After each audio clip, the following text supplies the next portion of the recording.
Živijo, sem Matej Cepin in poslušate 38. epizodo podcasta Goreči grm. V njej gostim Aleša Čerina, ki je bil gost tega podcasta že v drugi epizodi, vendar tokrat za razliko od takrat ne bova govorila o njegovih gorečih grmih. Če želite slišati njegovo osebno zgodbo, se ponovno vrnite na drugo epizodo. Povod za tokratne srečanje in pogovor pa je bilo Aleševo nedavno predavanje za nek ožji krog ljudi, ko se je v meni prebudilo vprašanje, kje so v današnji družbi preroki. Vemo, da so bili ljudje skozi zgodovino, še posebej v prelomnih in v težkih časih, deležni različnih prerokov, ki jih je tja poslal Bog, z namenom, da bi v tistih zmedenih časih pokazali smer, nudili orientacijo, kajti če so časi novi, prelomni, drugačni, z njimi še nimamo izkušenj in neko dolgoročnejšo orientacijo potrebujemo. No, najin pogovor z Alešem je izhajal iz predpostavke, da so tudi danes časi na nek način prelomni in da tudi danes potrebujemo neke vrste orientacijo, neke vrste usmeritev, vendar da je preroke v današnji družbi v Sloveniji dokaj težko najti. Pri tem sva z Alešem izhajala tudi iz najinih krščanskih identitet, torej sva se spraševala o tem, kdo v Sloveniji je tisti prerok, ki nosi Božjo besedo in kaj ta prerok govori. Zanimiva ostala vprašanja pa so bila seveda tudi, kako te preroke najti, kako se jim pustiti podučiti in pa večkrat sva se vrnila na vprašanje, kako prebujati preroka v sebi. Morda je ta tema nekoliko težka za te vroče poletne dni, vendar kot omenjava tudi večkrat kasneje v epizodi, je potrebno biti vedno buden. In tudi v vročih poletnih dneh se moramo vsi na nek način potruditi, da bomo budni. Če želiš slediti temu podcastu, se nanj naroči v svoji najljubši podcasterski aplikaciji. Moj mail poznaš, matej@socialnapomišljajakademija.si. Zdaj pa gremo kar v akcijo. Že veš, kaj je tvoj edinstven prispevek k boljšemu svetu in kako ga udejanjiti? V podcastu Goreči grm razkrivamo močne zgodbe tistih, ki že živijo svoje poslanstvo, zato da lahko ti najdeš navdih, prepoznaš svoje goreče grme in pogumno stopiš na novo pot. Živijo, Aleš, dobrodošel v mojem podcastu. Živijo, Matej, hvala za povabilo. 36 epizod po najinem prvem snidenju, tokrat seveda ne Aleševi goreči grmi, ampak ena malo bolj vsebinska tema. Ja, se je prav veselim. Nekako sva naslovila vso to zadevo skupaj, kje so preroki, kako jih poslušamo. To ima kar dost povezav z gorečimi grmi, kajti če poslušamo preroke, bomo najverjetneje svoje življenje približno pravilno usmerjali. Če ne, lahko pridejo v nas kakršnekoli druge zgodbe. Se veš, preroško službo imamo že po krstu, pravzaprav se je ne zavedamo, nikoli ni bila prav dobro ozaveščena v naših življenjih. Moramo jo pa pravzaprav izvajati, to se pravi prevajati Božjo besedo v besede, ki jih mi izgovorimo in ki jih tudi živimo, ne. To zdaj govoriš, da moramo tudi mi sami biti preroki na nek način, ne? Ampak še prej, oziroma čemur želim jaz, da posvetiva glavnino oddaje, je pa sploh, kje najti prave preroke, pa jih poslušati, ne? Ja, kje jih najti, so se trudila najdobre preroke v Sloveniji, neki so jih našla, ampak kar rečemo, naj vsakdo bo prerok, biti v Bogu, da se ti bo zgodila Gospodova beseda rekoč in da jo boš potem izrekel in to na glas. Tudi z zvočnikom, če bo treba, in zvočnike imamo zdaj veliko večje, kot jih je imel recimo prerok Jeremija. Tako da, to moramo iti kar v prakso. Ne? Zdaj, zakaj so preroki sploh meni prišli na misel? En vzrok je bil zagotovo tvoje predavanje, ki sem ga poslušal v enem internem krogu.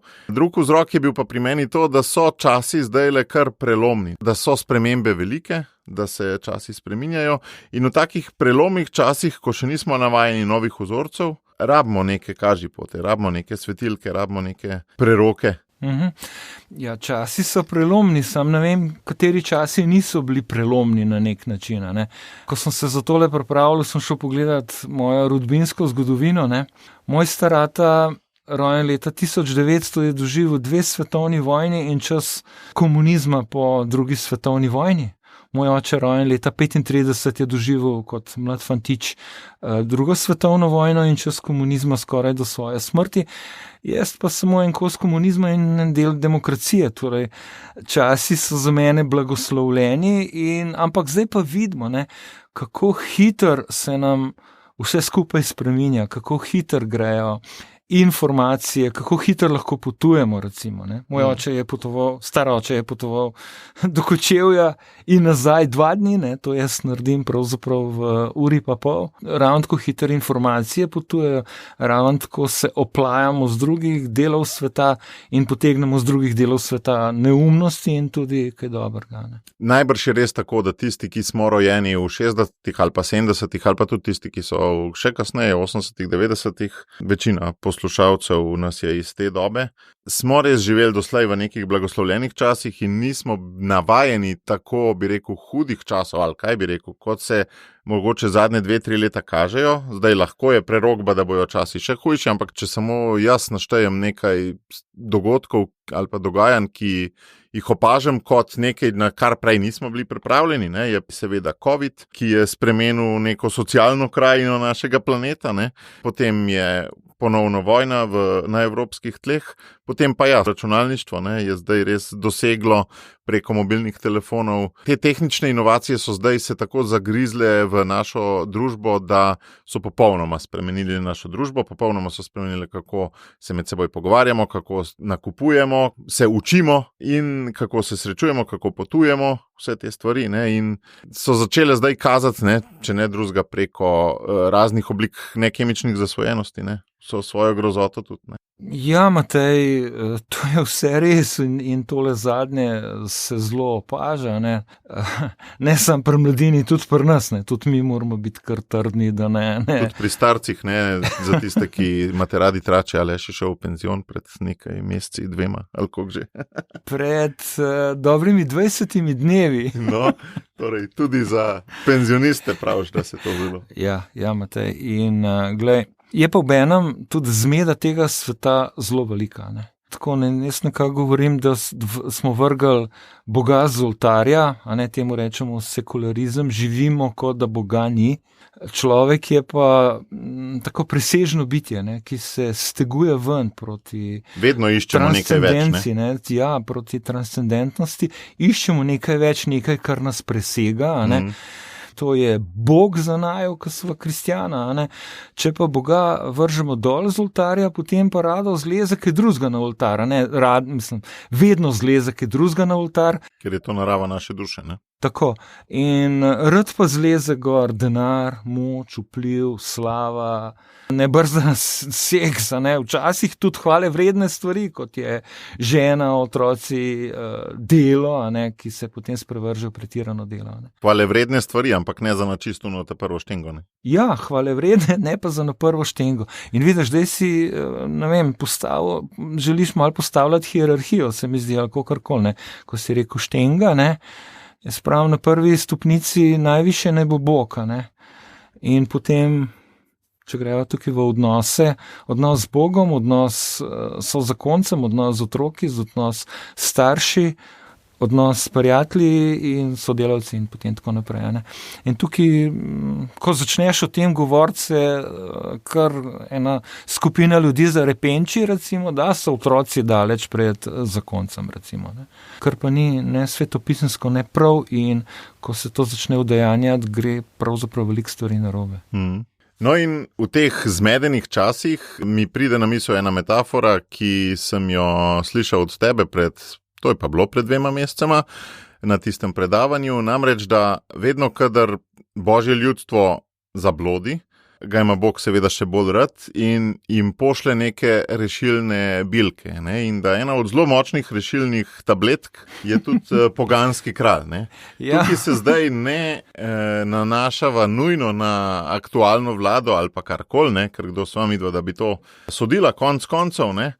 ampak nekako vedno, kadar so ga v Izraelu malo preveč biksali, se je pol ta Izrael razkrajal in so pol bili nekako v izgnanstvo potisnjeni. Ne? In ne vem, koliko najnih poslušalcev ima tudi občutek, da smo počas kristijani potiskani malo v izgnanstvo. Ne? Ja, potiskani v izgnanstvo, ampak v izgnanstvo nas potiska ljubeča Božja roka. Kot del rešilnega načrta. Ja, kot del rešilnega načrta. Ne. Mislim, da je treba močnejše izraze uporabljati kot rešilna tabletka, rešilna bilka, ne vem. Prav rešilna operacija, ne? Bog vedno rešilne operacije pošilja. Ne? Že od padca prvih 2 ljudi je bilo takoj napovedana rešitev preko Device Marije in odrešenika, preko Abrahama, potem pa, ne vem, sodnikov, kraljev, prerokov, dokončne rešilne operacije, ki je Bog naredil s svojim sinom Jezusom Kristusom. Ne? Glej, in jaz vidim takole situacijo, ne? Mi nismo daleč od Sodoma in Gomore z vsemi temi izprijenostmi, z nebrzdano spolnostjo, z medo na področju biologije, da rečem 97 plus spolov je nekaj, kar je za mene zblojeno. Zdajle sem bral, da arheologi ne smejo več poimenovati okostja kot žensko in moško, ker ne vemo, kako se je ta človek, ki je zdaj okostje, počutil takrat kot moški ali ženska, ne? Ali kaj drugega od teh 97 opcij. Ne? Tako da ta odhod od razumnega je že tako daleč, da Bog pošilja reševalno operacijo. Pa sej ne v celem svetu, ne? Sej po moje našemu delu sveta, pa ga gledam bolj na široko kot Slovenijo, Evropo, ne? Pa mogoče vemo, kaj to je ta naš del sveta, ki se s takimi stvarmi ukvarja. Obenem pa vemo, da biologija deluje, ne? Da biologija deluje, da nekdo je rekel, počakamo par generacij oziroma ena generacija in to, kar je nerodovitnega, biološko nerodovitnega, pač ne bo šlo naprej. Ne? Biologija se ne heca, ne? Je realnost tega življenja. Ampak če se vrnem nazaj na to, da nas Bog z ljubečo, ampak tokrat trdo, ljubečo in trdo roko nas pošilja v izgnanstvo, vidim tu paralelo babilonske sužnosti. Ko je Božje ljudstvo, kot si rekel, zablodilo stran od Boga, ko so se vdajali malikom, častili druge bogove, se šli tudi oni nebrzdano spolnost, žrtvovanje otrok, ne, kar tudi danes delamo, ne, je Bog rekel, ja prav, ne, in vam pošiljam poganskega kralja celo, lejte, poganskega kralja, ceni Bog tega poganskega kralja Nebukadnezarja, ne. Ampak še prej je pa poslal preroka Jeremija, ki se je drl na vse pretege po mestih in je bil oster je bil do ljudi, do duhovnikov, do oblasti, do vseh je bil strašno oster in je sočne, na prvi pogled grde izraze uporabljal, ampak ljudstvo ga ni pošiljalo, tepali so ga, ne, bil je preganjan in je večkrat jokal, pravimo, jokajoči, jamrajoči prerok, ne, niso ga poslušali in Bog je poslal kralja Nebukadnezarja, porušim Jeruzalem, prestolnico, odpeljem elito naroda v Babilon in tudi posodje, kot to Božje posodje v svoj tempelj ne Jahveja, ne drugih bogov, ne, in se je s tem tudi pravzaprav hvalil. Obenem je pa začel na nekaj mladeničih, ki so vpisani v Svetem pismu, ki so jim spremenili imena. Kaj je to spremenili imena? Jih inkulturirali v kaldejsko kulturo, ne? In te mladeniči so se mu uprli. To je meni zanimivo. Ne? Te mulci, ne, če rečem lepo čisto po domače, najstniki, mislim, to so bili najstniki, tam 18 let stari, so se uprli najmogočnejšemu kralju tistega sveta. Prvo, kar je, niso podlegli senzualnosti. Kralj jih je želel prehranjevati s kraljevskimi jedili in sladkim kraljevim vinom. Mulci so se mu uprli, mimo zelenavo. Lej to, ne. potem, ja, se boste klanjali moji podobi, ne se ji ne bomo. Greste v ognjeno peč, nič hudega, naš Bog nas bo rešil, ampak tudi, če nas ne bo rešil, ne gremo, se ne bomo klanjali podobi, pomišljaj maliko. Ne. In so šli v peč, pa jih je Bog rešil. In glej, ne, ta mulc, ne, je pravzaprav tudi preko sanj, pa ne bo šla dvakrat razlage sanj, ki jih ni pripisoval sebi, ampak Bogu, ne, je postal drugi človek v kraljestvu in je tega kralja spreobrnil. Tvoj Bog, Daniel, je pravi Bog. In se je kralj spreobrnil. A ni zanimiv, ne? Mi računamo, ko smo rojeni v demokraciji, a veš, da število šteje, ne? Tu ni štelo število ljudi, ki so bili zvesti Bogu, ampak je bila moč v veri 4 mladeničev, pravzaprav, ne? 4 mladeničev. Načrt za rešitev se je skoncentriral v te 4, ne? Ja, v te 4 se je skoncentrirala, ja, tako bi rekel, no, in se vemo na koncu, po 70 letih so šli iz sužnosti, ne? So šli iz sužnosti pravzaprav s popotnico lesa in tega, da so lahko potem obnavljali obzidje in tako naprej, ne? In če to bi prevedla to zgodbo na današnji čas, kaj zdaj? Tle imamo Sodomo in Gomoro, na mladih pa svet stoji, ali kaj, ki bodo na teh mladih fantih, ki zdaj le Exodus delajo, pa... Ja, ne se smejati, ampak tu je rešitev, jaz se prav tu vidim, ne. Mi moramo delati ali pa vzgajati Daniele in tudi v tem suženstvu se bodo rodili Nehemije, ki bodo sposobni nazaj narediti obzidje in ohraniti kulturo in pripeljati nazaj vero, ne. Tudi preko duhovnika Ezre je tu šlo, ne. A veš, to se pravi, jaz pa ti, ne, se vprašava, koliko je moj sin Daniel, ne, koliko je moj sin Daniel, ne, in koliko bo sposoben zdržati pritiske asimilacije, ki se je tam dogajala v tem kaldejskem kraljestvu, ne, koliko bo moj sin tega sposoben in koliko... Se zoperstaviti, ne. Ja. Tako, koliko se bo uprl, ne, čaščenju malikov, ne, pa maliki niso samo 30-metrski podobe kralja, ne, ampak so to maliki, kot so socialna omrežja, biti poznan, biti zvezdnik, biti močan, biti bogat, biti poln senzualnih užitkov na vse možne načine in tako naprej, ne. To se pravi, narediti take Daniele. Kako ti prepoznavaš današnji čas? Da smo že v izgnanstvu ali da zdaj le počas tonemo v izgnanstvo in če tonemo, kaj misliš, kako bi to lahko izgledalo, to izgnanstvo? Mislim, da smo na poti v izgnanstvo, ne? Ampak prav je mogoče, da mi to pravzaprav prepoznavamo, ne? Da smo pravzaprav osamljeni, ne tule, ne? Zelo mi je bilo kot eno znamenje časa, ko je en mladenič 30 let, ne, ko mu rečem, ja, Bog pa ne pravi tako, pa koga zanimajo te zgodbice iz Svetega pisma, ne. A veš, ko ti z eno potezo zradira, ne vem, podstat, na kateri naša kultura stoji, pravimo, ne. A veš, in je težko se potem meniti, lej, stari, da sva pa čist na različnih podstatih, ne, konc koncev, ne. In se težko pogovarjava, ne, tako da verjeten. Se pravi, v takem, ko doživimo take oblike radirke, meniš, da dialog sploh ni smiseln? Mogoče je, ampak, kaj pa vem, mogoče se moramo drugače opremiti, ali pa meni se zdi, da moramo mi sploh vzbuditi pozornost z načinom našega življenja in govorjenja. Pa da je to kongruentno med seboj, ne.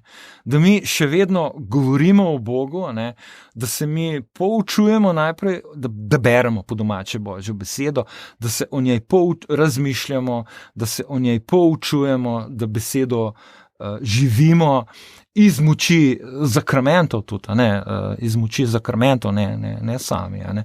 Tudi, da si jo pustimo razložiti, pravzaprav, da prosimo za razlago, da ne zbluzimo tudi mi sami, ne. Da se v eni ponižni drži, da nisi zmožen tega takoj razumeti, ni treba, da takoj razumeš in se, še enkrat pravim, podučujem in iz tega tudi živim. Se pravi, po domače, da ti besedi omogočiš delovanje, tako da gre v ušesa, da tukaj ne zabremzaš, da jo pač najprej bereš. Da ko pride v ušesa, gre v da tam ne zablodi, ne? Da jo ne spet zabremzati, kot če čisto po domače rečem, da gre potem do srca, da ti polni srce, ne? Da pripravljamo srce in potem, da gre iz srca v roke, v naša dejanja. So enkrat govorila o darovanski drži, recimo, ali pa videti potrebo v svetu, če bi rekla po skavtsko in na njo odgovorita. Se pravi, to se mi zdi, da je naš način, potem pa bodo ljudje opazili, kako so pa prve učence opazili. Potem, da se imajo radi. Potem se vidi, da so Kristusovi, ker se imajo radi med seboj. In tole se bom navezal na Žana Marie Špajha, nuncija, ki je na škofovskem posvečenju Andreja Sajeta uporabil zelo težke besede, jaz bom kar navedel. Pravi, med kristjani je razširjena neverjetna sposobnost, da se sovražimo med seboj. V cerkvi, tudi v cerkvi na Slovenskem, je veliko bojev in delitev. Zaradi teh razprtij cerkev umira. Konec citata. Glej, kako težke besede. To se pravi, paradigma bi bila, Kristusovi so oni, ki se ljubijo med seboj, tule pa cerkev ima neverjetno sposobnost, da se sovražimo med seboj. Ravno pravzaprav nasprotno. In tu moramo mi delati, da se ljubimo med seboj. Kje zdaj, ne? Ja, tam je najtežje, a veš. Meni je lahko ljubiti mladeniča, ki ga z Marinkom mečkan podpirava, pa mu namenva nekaj malega evrčkov za šolanje, ne? Težko mi je pa ljubiti ženo, ko sem z njo vsak dan, težko mi je ljubiti, ne vem, blono zdaj, so že odšli od doma, najstnika, ki me gnjavi vsak dan in ni po mojih pričakovanjih, ne.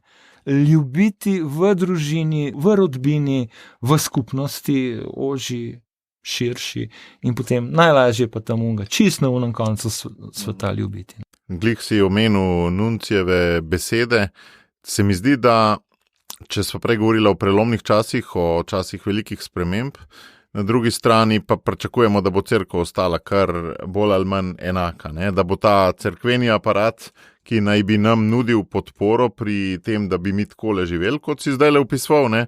Kar še zmeram zadoščal. Ne? In je verjetno tukaj en del problema, da imamo vsi skupaj sliko po en stran, da cerkev taka pač mora biti, kot je. Tudi hierarhija velikrat nas prepričuje, da pač je taka cerkev čisto v redu, da je tako že prav, kot je. Ne? Po drugi strani je pa najverjetneje res, da bo taka, kot je, odmrla, kar se vidi po številu novomašnikov, in da bo potrebna neka reforma, ki se bo zgodila ali načrtno ali pa nenačrtno. Mogoče celo boljš, da nenačrtno, ker za načrtno reformo bi bilo treba verjetno zelo veliko biti v Bogu. Ne? V duhu, ja. V svetem duhu, ja. Ne v vsakem duhu. Tako, ja. Nenačrtna bo pa mogoče malo bolj trda, ampak bo pa tudi dobra, ne. Ja, Matej, sej v cerkvi je rekne, Ecclesia semper reformanda, ne. Upam, da sem prav z vsemi slovnicami uporabil, ampak cerkev se vedno reformira, spreminja, ne.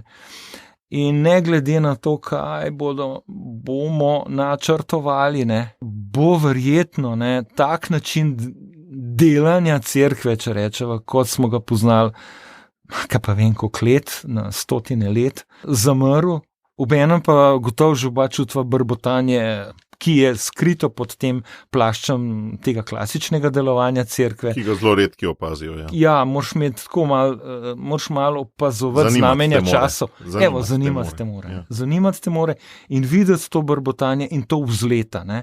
In to vzleta in to bo prav in iz tega bo duhovnih poklicov, kako češ. Bog vedno kliče. Sam drugačnih. In ti, Matej, si duhovni poklic. V svoji družini imaš duhovniško službo tudi s krstom, jaz imam v svoji družini, v svoji rodbini duhovniško službo tudi s krstom in je treba to pravzaprav imeti resno. V bistvu pa to komaj kdaj slišimo. Mogoče pri krstu kakšnega otročička, da so ti bile podeljene 3 službe, mali ne, sun se itak ne zaveda. Ne? Ko se pa moli za duhovne poklice, se pa ne za starše, pa ne za skavtske voditelje, pa ne za voditelje zakonskih skupin, običajno. Ja. So tudi svetle izjeme. Seveda, glej, mislim, da ima cerkev tule, a veš, hodimo skupaj v sinodalnem procesu, ko smo, ne, mora cerkev sam nekako dopustiti, da to brbotanje omogoča dopustiti in omogočati pravzaprav, da to brbotanje vzraste in biti s to učiteljsko službo, ne, kar škofje recimo so, nam omogočati, da mi ne zbluzimo še enkrat okoli Božje besede, no. Pa omogoča tudi sakramentalno življenje, ne, ki ga sami laiki pa ne moramo, da se čisto. Katere lastnosti cerkve misliš, da so tiste, ki je nekako zelo verjetno, da bojo najprej imele težave oziroma da so najbolj stran od Božjega načrta, pa se jih ne znamo nekako losati? Ne vem, govorila sva recimo o mlačnosti. Mlačnosti, klerikalizmu, to bo odpadlo. Kaj ti pomeni klerikalizem? Prvo, kar je, da se delimo na klerike in laike, zelo tako izrazito, in da kleriki prevzamejo nase večino nalog, tudi tiste, ki bi jih laiki lahko sprejeli. Mi laiki smo pa pravzaprav veseli, da smo klerikalizirani, ker nam potem ni treba nič narediti. Pridno prideš vsako nedelo k maš, tam si pa, če si srcem tam ali pa če nisi, en evrček ali pa 2 vržeš v puščo in tvoja verska naloga je za tisti teden odkljukana. Pa živiš lepo po svoje in noben ti nič ne reče.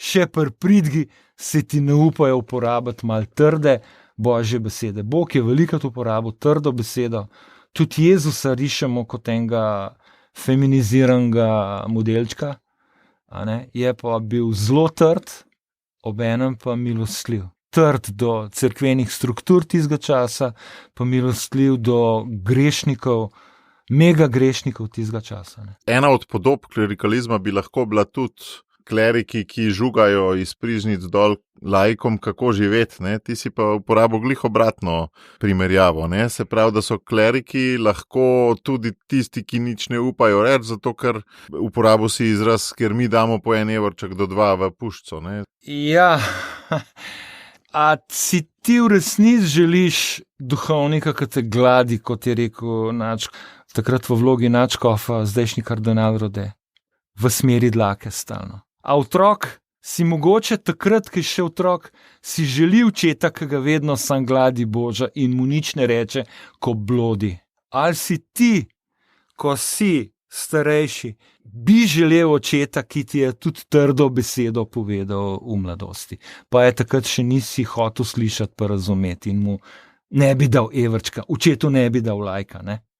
Ampak mi nismo tule očetje za to, da zbiramo lajke pri svoji deci, ne? Ampak da povemo to, kar je prav, to, kar je v skladu z Božjo besedo. In tule je naloga duhovnika, klerika, ne? Da nam oznani Božjo besedo v popolnosti, ne? Kot je rekel Pavel, nič vam nisem zamolčal. Tudi tem, ko so bile težke, trde besede, ne? Pavel jih ni zamolčal.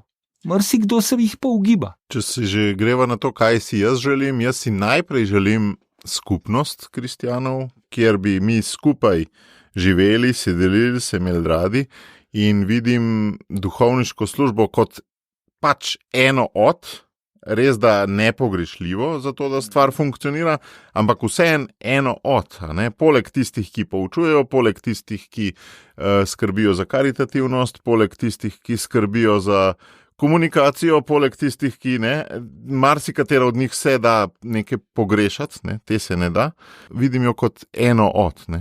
Da, kaj ne drugega rečem. Mislim, ker klerikalizem je ravno to, ne, se pravi, da imamo 2 sloja. Ne.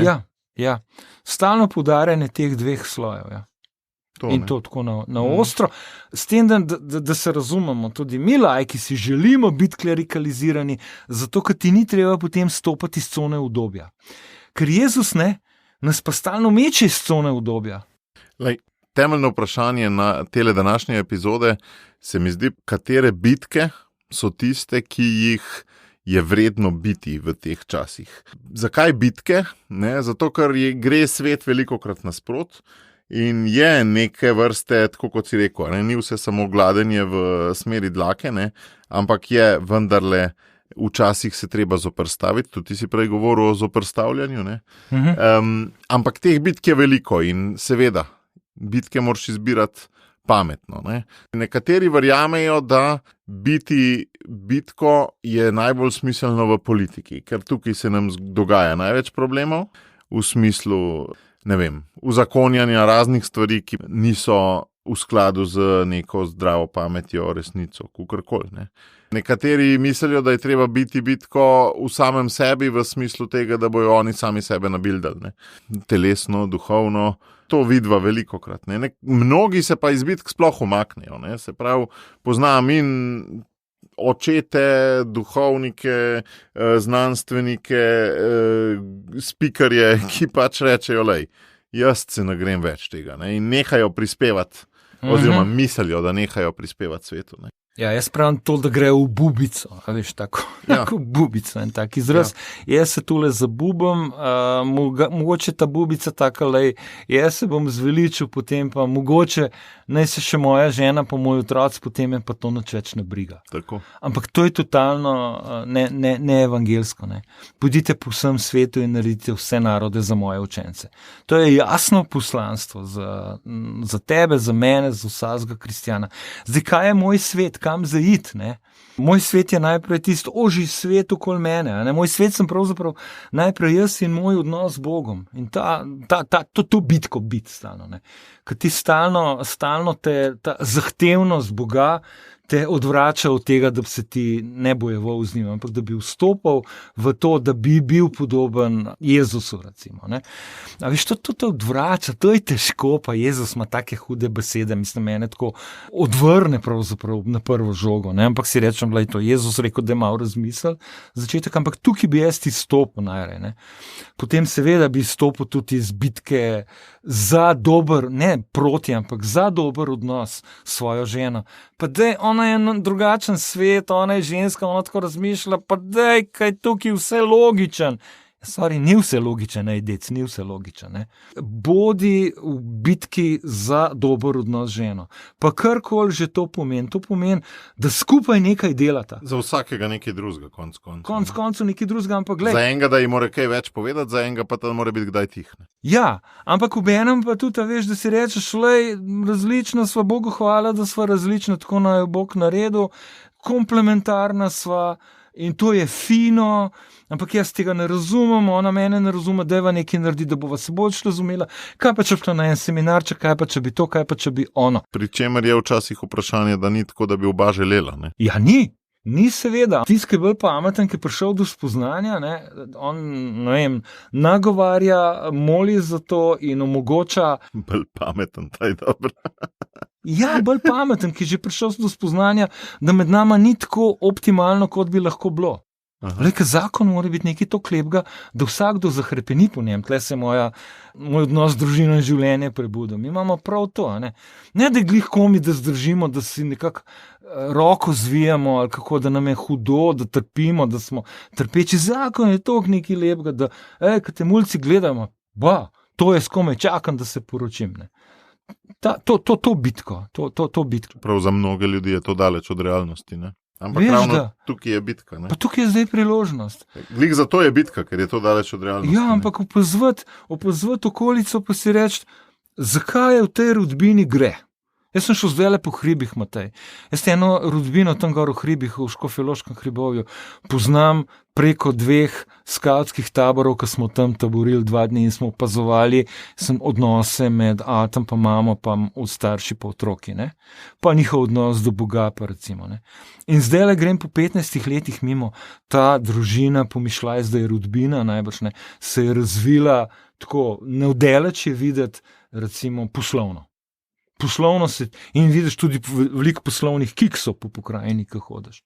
Ampak jaz sem zdaj to povezal s temi odnosi med možem in ženo, med možem in ženo in otroki, tudi ta starimi, ne? In kako je šlo to iz roda v rod, kako ta rodbina prosperira. Viš, in tukaj so zdaj bitke, ne? Za dober odnos z ženo, dober odnos z otroki, da jim tudi pravočasno prepustiš, če so tukaj čisto praktično. Za dober odnos z starejšimi, da poskrbiš, ko opešajo in tako naprej, veš. Zdaj si omenil 2 dokaj samoumevni bitki, ne? Konc koncev, če te malo provociram. Ja. Ta mene samega s seboj, pa z Bogom včasih je tudi bitka, ne? In z najbližjimi. Ne? Pa se to že cel life vemo, ne? Da pač do sebe pa do najlažje je to cel life vedeti, veš, pa tega ne delati, veš. Vse to sem jaz dolg časa vedel, pa sem se šele pri 49. letu zmislil, da je treba to kaj resnega narediti. A veš, ampak ta resnost pa zahteva vsakodnevnost, biti z Božjo besedo, ne vsakodnevnost, ampak več kot je standard. Prevzeti vlogo preroka v tem kontekstu. Ne? Ja, točno, no, v tem kontekstu in biti, veš, tudi s tem si potem v resnici, veš, ne? Pravimo, Božja beseda je resnica, ne? Jaz sem pot resnice in življenje, je rekel Jezus. In to je treba kar lepo verjeti, ne? In eno tako odločitev je treba narediti, da to je resnica, pa tudi, če je jaz še ne poznam, ne? A ne, tako eno tako odločitev. No, ampak, lej, izgnanstvo in prelomni časi so v resnici politična zadeva. Mogoče to iz nas začne izvirati, ne? Da smo ga mi biksali, pa je pol prišlo v politiko, ampak mogoče pa glavnina problemov vendarle izvira iz take družbe, kot je zdaj, ne? Da zelo težko sploh se vzgojiš, ker je družba tako pokvarjena, bom za nalaž uporabil tak lahek izraz. Ne? Ja, lahek. A veš, zakaj ti zdaj govoriš o bitkah s sabo, pa v najožjih krogih, če pa družba tako pokvarjena? Si ziher, da je treba te bitke biti, ne pa družbenih, ne? Mal provociram po svoje. Ne? Ja, dej, ampak ko bo iz tvoje družine izšel Daniel, a veš, bo postal politik, tako kot je bil Daniel politik na dvoru kralja Nebukadnezarja. In ga noben ni mogel odstaviti. Menjali so se kralji, Daniel je pa vstal. A veš? Tako da jaz tule verjamem, da je prvenstvo je tule na nivoju osebe, a veš, ki pa potem ta oseba vstopa v družbeno politično delovanje. Ne? Mi moramo najprej vzgojiti Daniele. Jaz mislim, da jih imamo premalo, nekaj jih imamo, so dobri primeri in so vstopili tudi nekateri Danieli v politiko, se izkazali. Družba je tako pokvarjena, da jih niti ni nagradila potem. Ne? A veš, zmedenost tega časa je velika. Ne? In tudi tu bijemo bitke proti zmedenosti tega časa ali pa bitke za zdravo pamet. Zdaj bom zaostril svoje vprašanje, nekoliko pretirano malo zaostril. Ne? Se pravi, časa imamo vsi omejeno. Ja. 16 ur recimo, pol ima pa vsak od nas še razne svoje šibkosti, pa se to zbije na 11, pa jih pa daš od tega 8 za službo, pa bi pa dal še 3 za družino, pa ne vem kaj, ne? Saj ne gre po čisto tej formuli. Se pravi, bitke moramo res dobro zbirati. In ti trdiš, da naj se midva kot kristjana zdaj bolj ali manj umakneva iz politike, iz družbe, ampak naj navznoter delujeva in nekaj počneva, kar se bo videl šele čez 20-30 let. Ja, in nič ni narobe s tem, če se bo videl šele čez 20-30 let. Bog ima zelo dolgo perspektivo, veš, mi imamo perspektivo človeškega življenja. Ampak kaj pa, če se ti bo zgodilo mesto, kar dejansko se zgodi velikrat, da ljudje svoje otroke vzgajajo, pol pa v najstništvu te otroci nekaj odbluzijo, pa so pa žalostni te starši, ki pač otroci niso ostali v veri, ne? To se ti lahko tudi izpridi, no? Ja, seveda vsaka stvar se lahko izpridi, jaz pa verjamem, da če ti Boga jemlješ zares, da se enkrat v življenju pravzaprav čist decidirano odločiš, Bog je dober in Bog to, kar je zapisal, je resnica in jaz bom to bral in bom... Želim ostati v njegovi zgodbi, ne? Ja, v njegovem načrtu? Evo, želim ostati v njegovem odrešenskem načrtu. Jaz mislim, da se ti lahko otrok v najstništvu potem, kot praviš, rekel, izpridi ali pa nekako zaide na kriva pota, da ga bo Bog potegnil nazaj, podobno kot izraelsko ljudstvo. Čez hrbet ga bo, imel bo koncept Boga, imel bo očeta, imel bo mater, katerima se bo takrat vrnil tudi po nasvet, magari pri 25, 30, 35 letih. A veš, jaz tudi to verjamem. Ne, v to verjamem pa tudi, da kakšen se izpridi in se ne vrne. Ampak Bog je milostljiv in ga do konca čaka in ga tepe, ampak človek je pa tudi tak, da do blitkega konca lahko zavrača Božje delovanje. Ne? Sam nekdo pa mora delati tudi te družbene stvari, ne? Seveda, Danieli jih delajo in jih bojo delali. In sem hvaležen tistim očetom, ki so že naredili Daniele, in apeliram na očete in matere, da delajo Daniele tudi za naprej. Pa če poskušava zdaj razmišljati o prerokih, se pravi, kje okrog naju jih opažava, eno so gotovo svetopisemski preroki in dober navdih meni je bil nekaj svežega, ne? Se pravi, gledati nas zdaj, kot da drsimo v to izgnanstvo in pač razmišljati o tem, kaj je zdaj nam početi, ne? V tem, ko drsimo v izgnanstvu. Vendarle pa najbrž se strinja z menoj, je treba se opremiti tudi z nekimi živimi preroki. Kdo misliš, da je zdaj, ali pa ni treba poimensko, ampak kako gledati zdaj na te preroke danes v Sloveniji, ali pa sploh rabimo slovenske, pa je dovolj, če imamo nekaj tujih, oziroma kdo so zate ti preroki, no, vendarle mogoče poimensko. Glej, poimensko pa ne poimensko. Sem ti dal obe možnosti. Glej, prerok, naj razbira znamenja časov. Pa malo pogledajmo, kdo razbira znamenja časov, kdo se daje v situacije, ko lahko razbiraš znamenja časov. Pa so, a veš, da se sploh tega zavedaš, da je to treba delati, da je treba pogledati, da je naprimer premestitve duhovnikov, ki so zdaj aktualne, to se pravi raven danes so prišli na nove fare in ko bereš v družini in drugih medijih, to je en tak šlager članek, vidim, te premestitve, nekatere lahko iz nekaterih premestitev razbereš nekatera znamenja časov. Evo ti. Ampak moraš to brati to tako, ne iz ferbca, ampak glej, čuječ sem, buden sem. No, ampak da ne zaidem tule. Glej, ki to razbira, ki to dela, ki se navdihuje, ki bere konc koncu. Ne samo Božjo besedo, literaturo, ki je široko razgledan, pa potem, ki tudi da od sebe kakšno figo v obliki kakšnega zapisa, v obliki kakšnega podcasta, v obliki kakšnega nagovora, da je glasen, da gre na vogale in da je glasen. Taki so bili preroki. Pa ne glede na to, če jih faše. To bi bil prerok. Zdaj, poimensko pa res ne bi norat, ne vem. Od enega kolega sem slišal, da v pravoslavju velikrat te vprašajo, kdo pa je tvoj učitelj, ne? Da se prav potem skušajo orientirati. No, vidiš. In se mi zdi dobra, ne? Zelo se pravi, za predstavitev mene samega z ljudmi, ali pa da mene zanima, ne? Kdo pa je tvoj učitelj, Aleš? Ne, ne pustva svetopismo. Kdo je tvoj učitelj? Ja, kdo je tvoj Koga učitelj? poslušaš? Tudi mene vprašajo velikrat, ali pa jaz druge. Kjere podcaste poslušaš? Evo, to je to. Danes je, katere podcaste poslušaš, ker se težko najdeš učitelja v resnici. A ne, učitelja z neko, ne vem, globino, ne vem, težko, ampak ja, podcaste pa poslušam te in te. Naprimer, Jordana Petersona poslušal. Njegovo biblično serijo, jaz sem 3-krat že poslušal.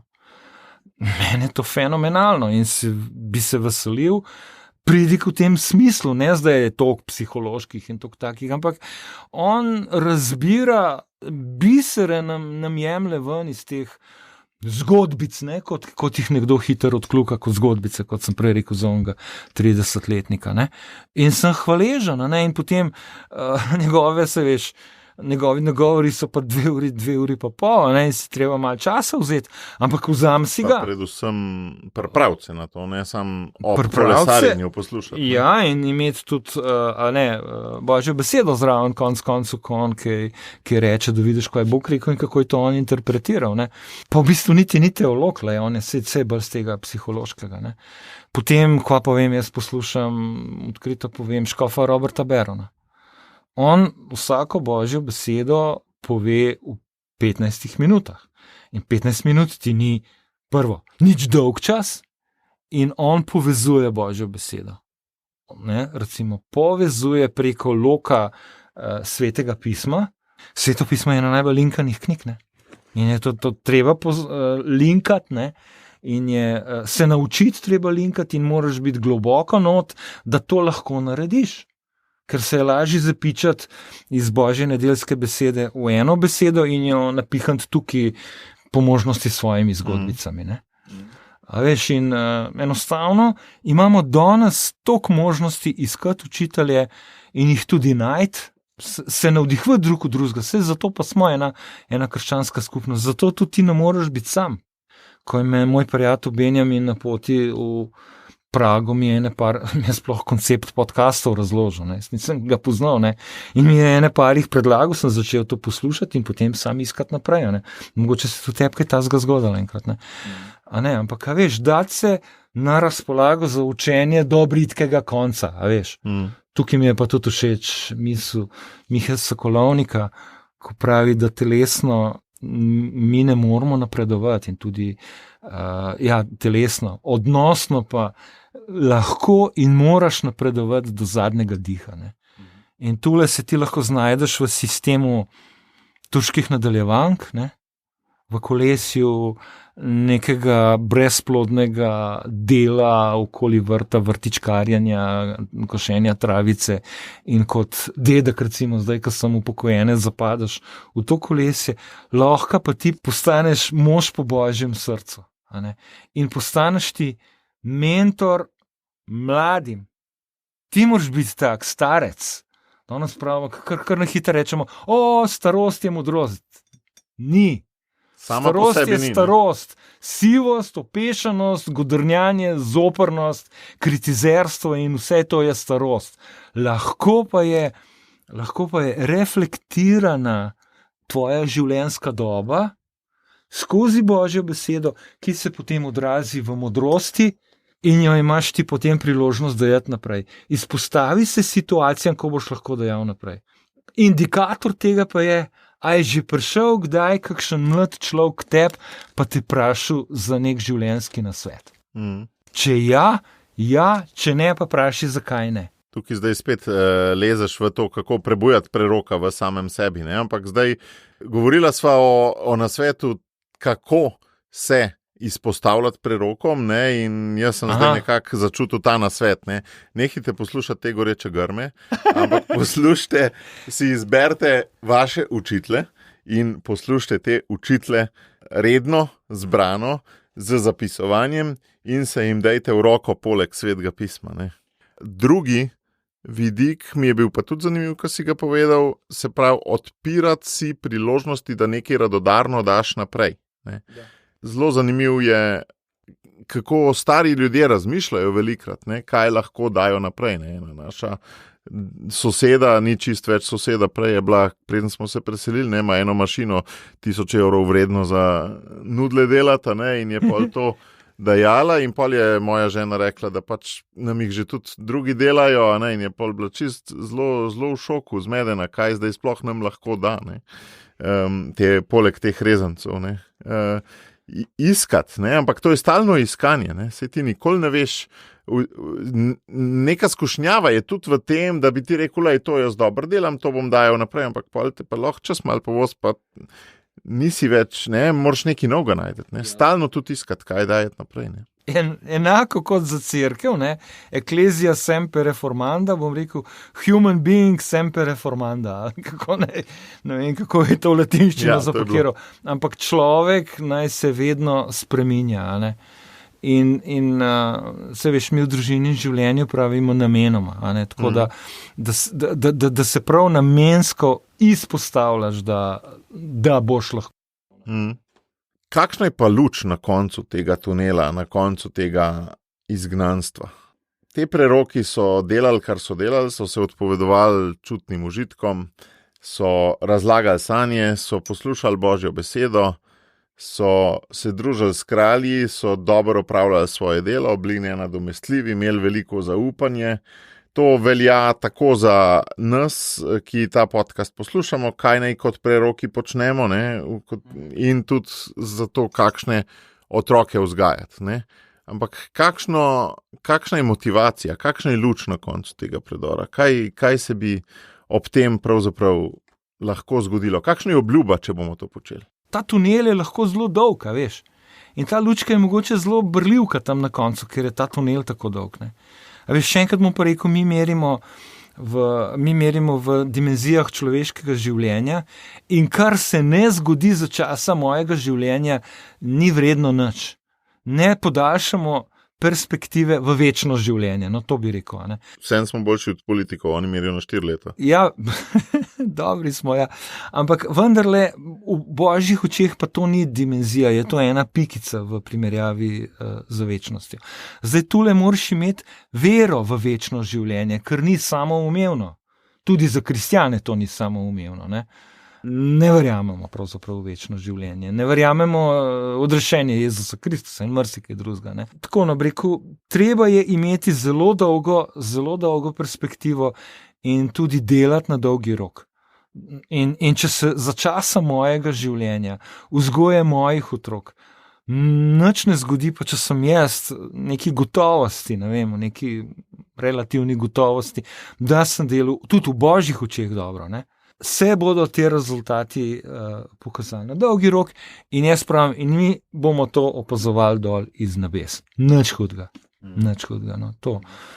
Zdaj, ja, obljubljena dežela. In Bog ima dober načrt, pravim, ker je dober oče in ima dober načrt zate, zame, za najino družino, za najin narod, za našo cerkev. Bo poskrbel, da bo to dobro. Da bo to na koncu dobro. Jožefova zgodba, se veš, jaz sem fan od egiptovskega Jožefa, ne. Same slabe stvari so se mu dogajale, ne, na koncu pa vi ste mi hoteli slabo, Bog pa je to obrnil v dobro. V tej veri živim, no. Ti se je pa po babilonski sužnosti zgodil še en dogodek okrog leta 1000, ko je tudi tale rimski imperij so že imeli na čez barbari, kaos, ne, veliko tega je bilo. In je tudi ena zelo navdihujoča knjiga The Benedict Option, ne? Se pravi o tem, kako je pa ta Benedikt ob prelomu tisočletja, ima tudi ene par zelo dobrih nasvetov na podlagi tega, kako so nastali benediktinski samostani, ne? Kaj lahko v tem času počnemo. Ne? Tisto mi je bilo zelo navdihujoče, kaj si. Ja, glede, jaz te knjige še nisem bral, nisem imel še priložnost biti v roko, oziroma nisem se dovolj potrudil, da bi jo kupil, ne. Sem pa tako slišal za izraz Benediktova opcija, ne. Pa sem začel malo brskati in sem na ene par takih dobrih člankov naletel o tej knjigi, ne, tako da ne morem govoriti z vidika celostnosti, a ne. Na Audible je to edina knjiga, za katero piše, da jo v moji regiji ali državi ne prodajajo, tako da to me je presenetilo. No, mogoče je treba še kakšen vir, jaz ne vem, nisem se še zapodil v ta vir, ampak če na hitro rečva, ne, Benediktova opcija je nekakšna strategija, ki se opira na avtoriteto Svetega pisma in avtoriteto modrosti starodavne cerkve. Nekakšen cilj je sprejeti, da smo mi nekako v izgnanstvu iz prevladujoče kulture tega časa in da to ni nič kaj toliko groznega. Je že parkrat to bilo v zgodovini. Je že tudi bilo in se z tega učimo, ne. Ja. Že Benedikt je vedel, da je že parkrat to bilo. Ne? Tako, ne, in oblikovati kontrakulturo. In mislim, da se tudi nekatere redovne skupnosti tega zavedajo. In da bomo počasi začeli, tudi graditi to kontrakulturo okoli nekakšnih stabilnih redovnih skupnosti, ki bodo na dolgi rok zagotavljale duhovno podporo družinam. In se bodo mogoče tako, kot so se včasih, ne, to je zdaj ta starodavna nekakšna modrost cerkve, ne, okoli samostanov začele graditi mesta ali pa vasi, zaselki najprej, ne. Ampak kaj s to kontrakulturo, ne?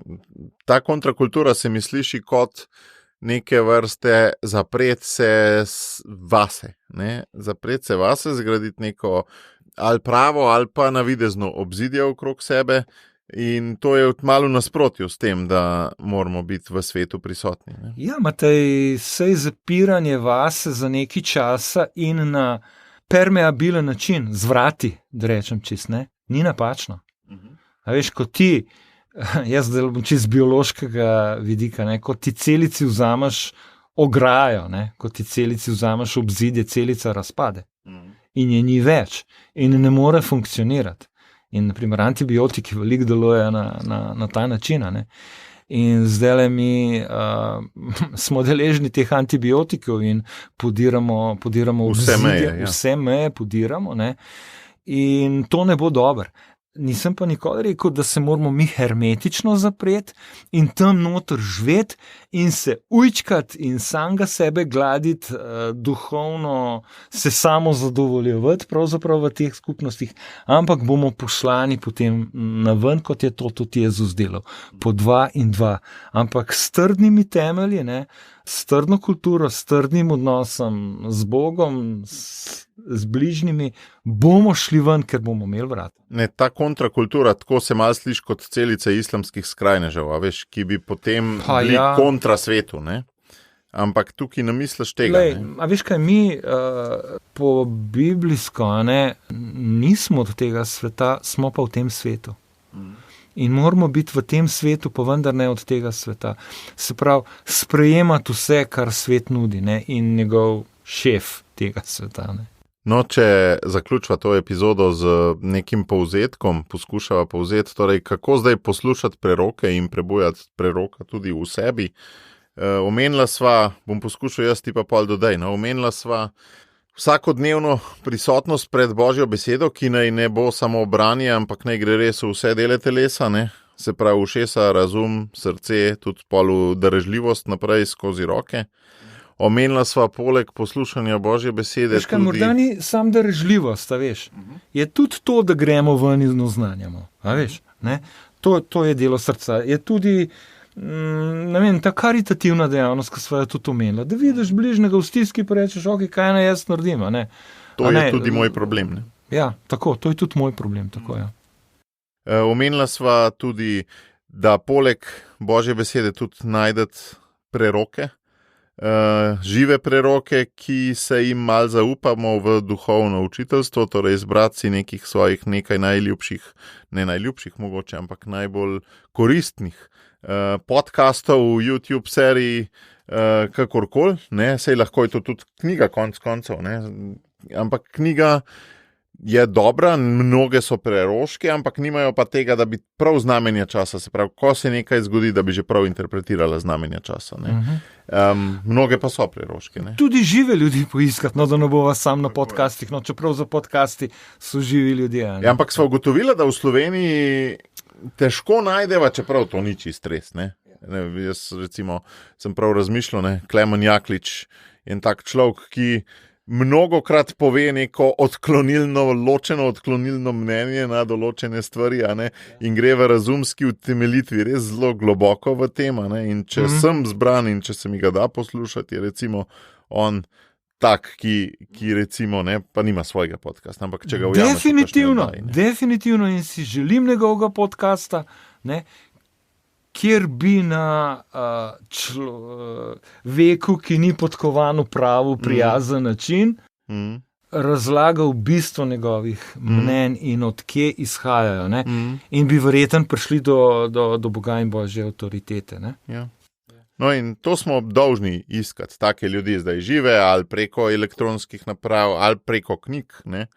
Potem biti prerok najprej v odnosu do samega sebe, se pravi, da svoje življenje usmerjaš skladno z Božjo besedo.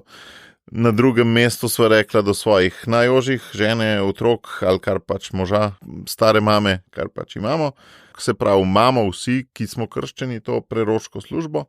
In potem v širšem svetu, iz tega ven, iz tega, da smo zgradili to neko kontrakulturo v pozitivnem smislu, ne, ne kulture, ki nasprotuje svetu, ampak ki je drugačna od sveta, ki je toliko bolj privlačna od sveta. Mimogrede, jaz tukaj mislim, da se bo še zgodilo teptanje človekovega dostojanstva še v višji meri in da tisti znotraj cerkve, ki jim bo človekovo dostojanstvo glavna vrednota, pa da ga ne bojo teptali, ne, da bo to še hitreje morda privlačno za marsikoga, ker bo povsod drugod tok teptanja človekovega dostojanstva. Ne.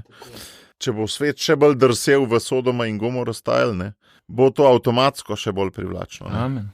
In iz te kulture odpirati vrata ves čas svetu in če si predstavljamo za nas živeti okrog nekih takih benediktinskih samostanov, tako kot leta 1000, ne, ali pa simbolno rečeno, prosim, da ne bo kdo mislil, da je to želi biti nečimrnost. Ne? Moja družina, moja skupnost, moja župnija, biti neka taka skupnost, biti nek samostan, ki odpira vrata tudi navzven. Tako je. Hvala, Matej, dober povzetek, nimam kaj dodati. Ja, to si ti vse povedal, jaz sam poslušam. Hvala, Aleš, pa verjetno že prej kot čez 36 epizod, kakšna naslednja. Hvala, Matej, za povabilo, hvala, ker tole neumorno delaš, z veseljem te poslušamo, kar tako naprej. No.